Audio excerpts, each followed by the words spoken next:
Hi everybody, it's Tina with To the Inner Wild again. This is a second protection candle burn. The other one took quite some time. This is actually the kind of display that I expected from the first run, but the first run completely depleted all of the wax, which is strange for the kind of wax that leaves remnant and residue. I'll post that one up later. And anytime you drop in on this is basically when it is due to deliver a message to you. Okay, so right here, it looks like almost like the all-seeing eye. I'm just catching that now. And right here, there's some sort of a handle. This is initially what I got. And so this is the beginning of the Eye of Horus, or the Eye of Ra.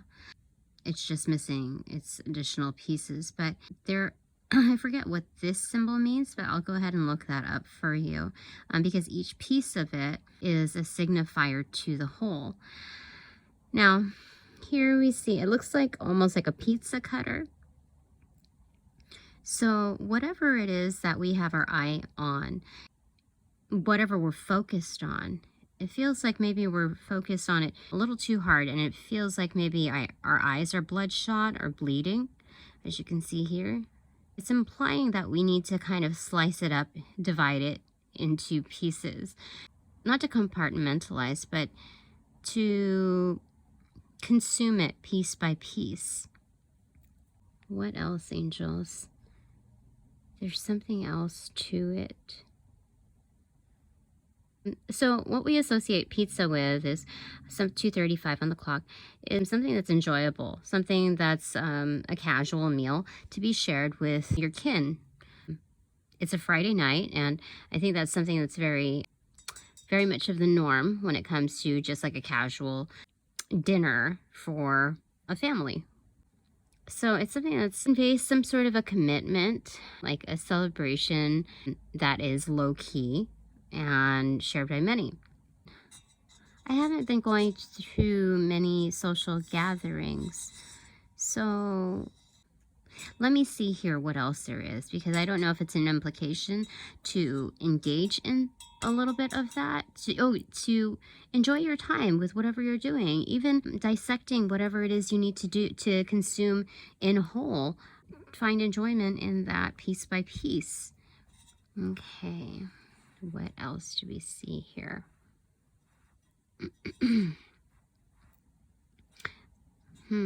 This kind of reminds me of a skull here, an elongated skull of some sort of an animal.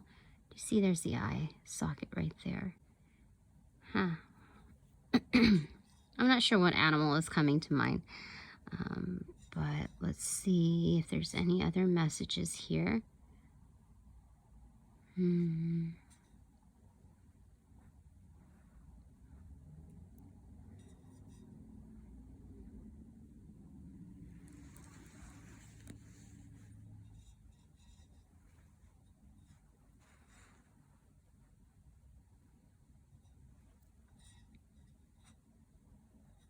Is there anything else?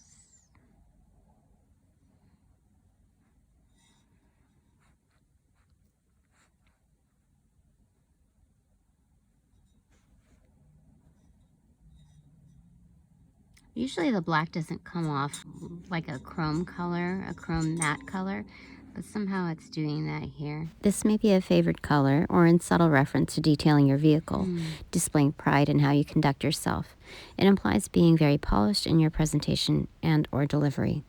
This kind of reminds me of a tongue that's licking something. It took me a little while to try to figure this out, but it looks like almost a bullet shot. Oh my gosh, what? Sometimes I don't know how to describe street things.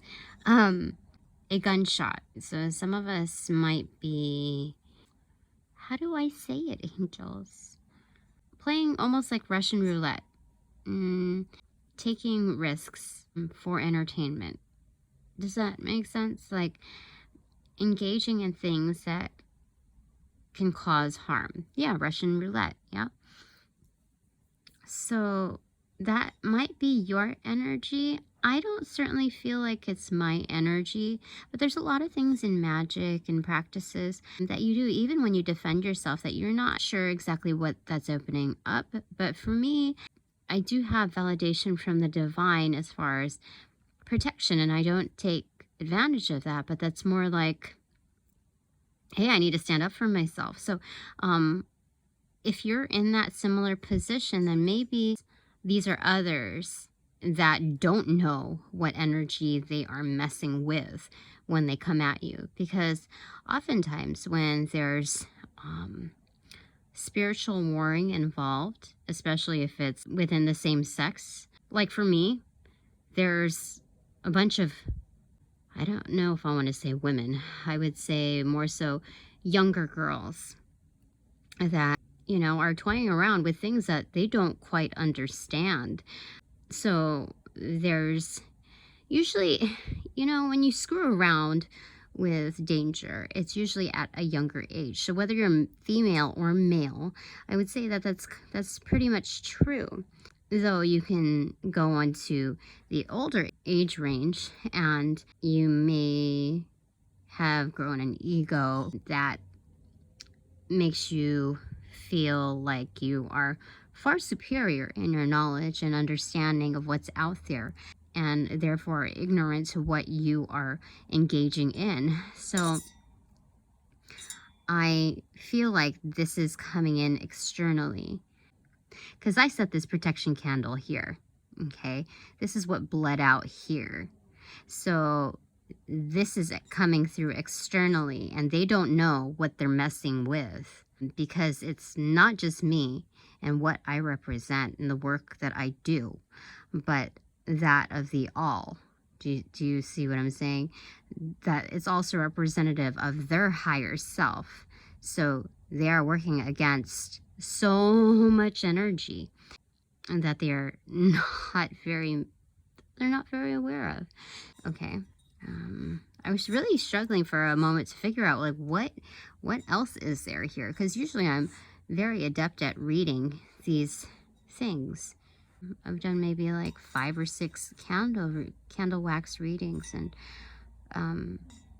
they've been fluent so far. That in Harry Potter, that character that has one eye, Moody? I'm so sorry. I can't remember. It's been such a long time. But there's something about that character. I got it a little mixed up, so you're going to have to see the caption below. Which is also a signifier of he doesn't really know what he's messing with. Yet he challenges Harry Potter's intelligence. There's something about that. We're gonna have to look that up. He's insincere, yes? And he ends up losing. I don't read things unless they are meant to be read, so I have to correct the route of this message. This means that there are others who impersonate or claim to be spiritualists because their intuitive eye is awakened. The message is not to be fooled at first glance. But I think having this like one eye is almost like a visual cue to almost handicap him and have him come off as non-threatening, other than like his background and history. It's more so like the face value, how we assess others. So it's a representation of that character, and really our judgment call on like what, not just our judgment call, but what roles people play in our lives, as they enter and how they present themselves. You have to question why and how and when, and all the context, the subtleties involved in the whole picture. Like at this angle, you can see that there's another meaning to it, and it's attached to this thought process, left brain, right, or I guess this is his left brain, this is his right brain or her.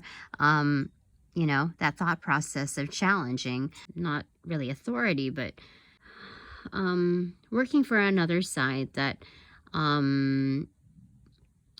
results in short-sighted thinking.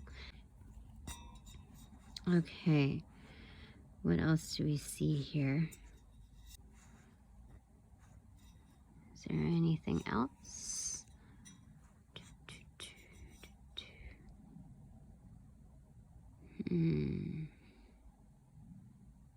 I think that might be it. Let me just double check here. Oh, I see an older man, and he's wearing like a hat or something right here. Do you see his eyes and his nose and his smile and his chin jutting out, And he's listening to some music. Whatever he's listening to, he really vibes with, because this is like the defining point here. There's a lot going on here, and it almost like when he listens, it fills his aura. Like it there's something about it that makes him happier. So he listens to music because it magnifies his realm of happiness. Whereas, other people may listen to music for a calming effect. He particularly listens to music, not just because he enjoys it, but it makes him feel happier. Yeah, building this aura. That it peps things up, because this is some kind of spice here. So it really kind of peps up. How do you say it? Spices up, yeah, his realm when he listens to music. Yeah, he's off in his own world. Really likes that. Okay. What else here? Is there anything else? 14:39 on the clock. I see this time a penguin. Do you see? It's a penguin. Last time I read, there was a penguin, it had no feet, and they were quite happy with where they were. And this one has big feet, so I'm not sure. I don't know if it's someone that's really set in their ways, but it's someone that is depicted as super stable, super grounded, like you cannot shake them. Those punching bags where you punch them and then they fly, they fall back one way, but then they go back up.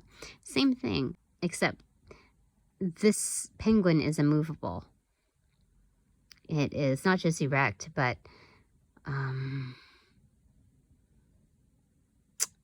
so stable. He cannot be shaken. So he's facing something. What is he facing, though? There's something.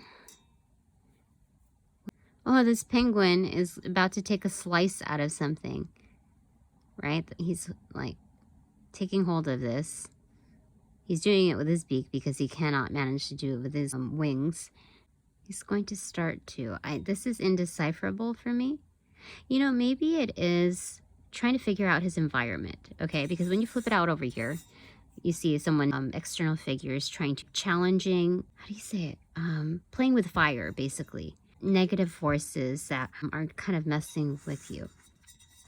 And this might also be fine-tuned into the realm of our thought processes, that every now and then we're plagued by that. But we also see that on the external. In deciphering that during our coldest days or moments or hours, in adaptation, we're going to try to take a slice out of that, what's going on in mind, as well as what's going on with others that are abiding by the law of attraction, and emphasizing that in your realm and kind of messing with you. So it's saying that we are trying to slice through the truth of it all, internally and externally. Okay. Then what's behind here? This is intuition. The crown chakra. It's not just the third eye that is engaging in all of this. I see a person there. Do you see that? A person right there. And then there's a little mountain, that's a background. And there's a dark person kind of sitting down there, like a silhouette of a person holding something. They're talking, they're engaging in something. And there's another person here, looks like a woman. Looks like there's a bowl. So there's something There's some kind of place setting here that's going on. That's like a daily thing. Okay. Anyway, this is a crown chakra building, you know, as we're trying to figure out the truth. So maybe this is Ganesha, because that looks like an elephant to me. Do you see that? The kind eyes and then the long trunk here. So that's backing us. Yes. And yeah, it's divine protection. You see the salt here. Oh, so whatever we might be facing, it might be a little scary to us too, because you see the salt over here. It looks like it's it's pooping its pants or something. Yeah, it's funny. Okay, but yeah, it's very stable. What else? 19:59 on the clock. Let me just see if there's any other messages here.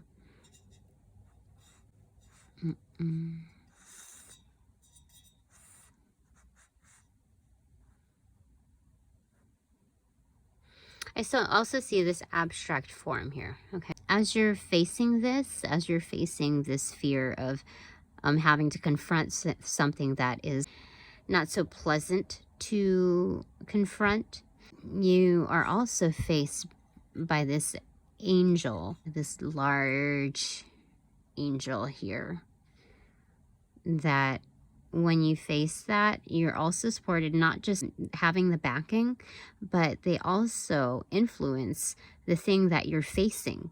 Do you see that? So you're meeting halfway. This is the handle of it. And this is between you and the divine forces, like the macrocosm. Okay? So whatever that is challenge you from the external is brought to you in a universal form, in its divine form, you know, blessing in disguise, but it's huge. So that whatever this external force is going to be this. There's divine intervention. So when you're taking a handle at this, when you're confronting this, that you are not going to be harmed by maneuvering through it, through slicing through the truth, okay? You are not going to be maimed because you are toe-to-toe with this angel, with divine forces. So you are not combating it, but you are meeting halfway. You are very grounded in your approach, so that you are not going to let your head, how do I say it? You're not going to let things shake you. It's mind over matter. Yeah, you're surrounded by divine forces. So penguins, that's a spirit totem that we need to look at, because this one does have wings. You might want to look at that other reading, but there's one more thing here in it looks like a flower with only 2 petals. I'm not sure why. Because when you're picking flowers, okay, what is that? He loves me, he loves me not, he loves me, he loves me not. That kind of thing. So there's something about that subtly here, that in our decision making, that it's like that on-off type of relationship, and that there's 2 left here remaining. And I think we realize that when we're picking at like our scabs and these decisions, or decisions like scabs, that we're really destroying what's beautiful. You see? So that we stopped with, and we're left with 2 here, 2 petals. Yeah. Okay, that's the final message, 24:13 on the clock. Thanks very much for watching. I hope that helped you. Please like, share, subscribe, comment. Let me know what your thoughts are if you see anything else. I mean, I'm interested in understanding what I may have missed, and you could provide some insight to me as well. Yeah, I'll catch you again later. And of course, if you're feeling down for it, please consider donating to my channel. Other than that, hope to see you again later. Bye for now.